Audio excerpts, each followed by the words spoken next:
So, the Koenigsegg Jesko special event is coming sometime this week, and I wanted to make a video to briefly and descriptively touch on the support cars in the event, just to find out if they are even worth spending your tokens on.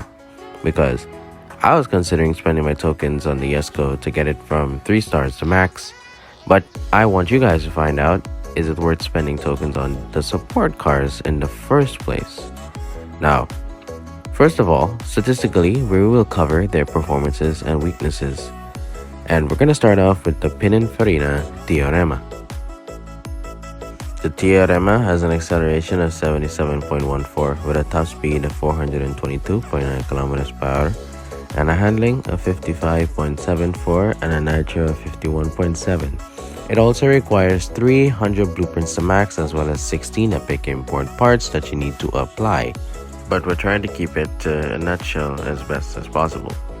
And I'll simply say, your Teorema may not be as worthy as you think due to the fact that its acceleration is lacking.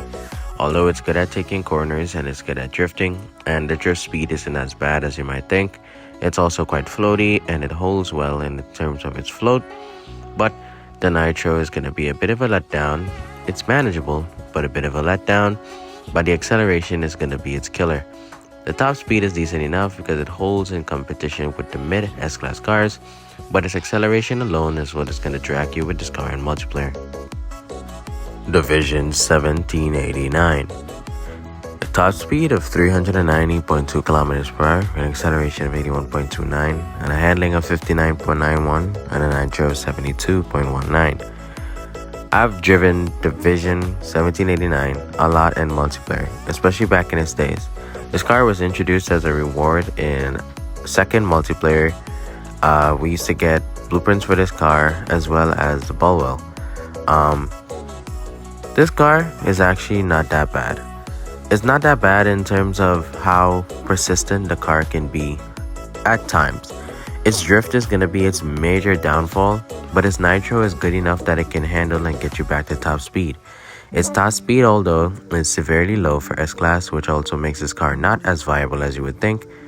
And most of the time, the lower speed S-Class cars are way more consistent and much better handling or nitro efficient or acceleration based over this car. So naturally, it's already at a disadvantage as to what it can actually offer and how it can keep up in terms of multiplayer. Sadly to say, the Icona and the Lycan is definitely better than this car. The Deus Vian. Now, the top speed of 438.7 kilometers per hour with an acceleration of 86.55 and a handling of 47.61 with a nitro of 47.08. Now, I've made a review on the Deus Vian already, talking about how good this car actually is. But for clarification purposes, this car has an insanely beautiful 360 float. It's pretty grippy, and it really holds the angle that you want to go. This car is basically a buffed version of the Trion Nemesis, and you turn it electric and you basically make it better in terms of its floaty. It's punchy, it's floaty, handling is also really nice. It doesn't lose as much speed as you would think, unless maybe you drift for really long periods.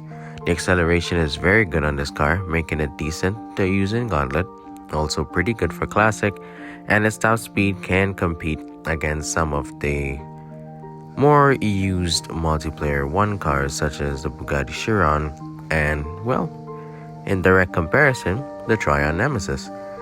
What I would say, this car I would think is worthy of spending tokens on, but it's coming in a multi-pack, so we're gonna have to go over the entire multi-pack on the whole. So, let's find out the real question. Is it worth spending your tokens on these cars in the first place? Because in order to get one, you're gonna have to spend on the entire multi-pack on the whole. Let's hope your drop rates are good enough to give you the deals, but other than that, I won't think it's a good enough choice to spend your tokens, especially if you're not only gonna be getting deals via blueprints.